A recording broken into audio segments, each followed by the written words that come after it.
Hello, कसे आहात सगळे? आजचा 7वा दिवस आहे आपल्या 21 डेजच्या चॅलेंजचा. छान ABC ज्यूस पिला आणि आज टिफिनसाठी बनवली होती बटाट्याची भाजी आणि चपाती. हे दोघं पण कामाला गेले. मग आम्ही घरातली बाकीची कामं आवरून घ्यायची होती, कारण साश्वीची आजी गावाला गेलेली असल्यामुळे साश्वीला झोपी लावून आम्ही सगळी कामं आवरून घेतो. दुपारच्या वेळी आमच्या फ्लोअरवरती 2 माकडं आली होती. ॲक्च्युली ते बऱ्याच दिवसापासून आमच्या बिल्डिंगमध्ये राहत आहेत, कारण त्यांना पण आमची बिल्डिंग खूप आवडली. छान ॲपल वगैरे खात होते. संध्याकाळच्या वेळी आम्ही तिघी बाहेर निघालो होतो, कारण साश्वीचं आधार कार्डाचं आम्हाला थोडंसं काम होतं. सो त्यामुळे आम्ही बाहेर गेलो आणि रिटर्न आलो तेव्हा आम्ही लॉक खोलेपर्यंत साश्वी समोरच्या दादाला आवाज देत होती.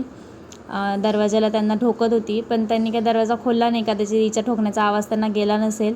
मग ती मला सांगत होती की बेल वाजव, बेल पण आहे. आणि मग ती शेवटी बेल वाजवून तिला त्यांच्याकडे सोडलं. ती खेळत होती. तोपर्यंत आम्ही पण ठरवलं की आता स्वयंपाक वगैरे करून घेऊया, कारण रात्रीच्या जेवणासाठी हे ऑफिसमधनं थोडे लेट येणार होते. आजच्या जेवणासाठी आम्ही बनवणार होतो छोले, चपाती आणि भात. जेवण बनवून रेडीच होतं आणि हे पण दोघं आले होते. सो आम्ही जेवण करून घेतलं आणि असा होता माझा आजचा दिवस.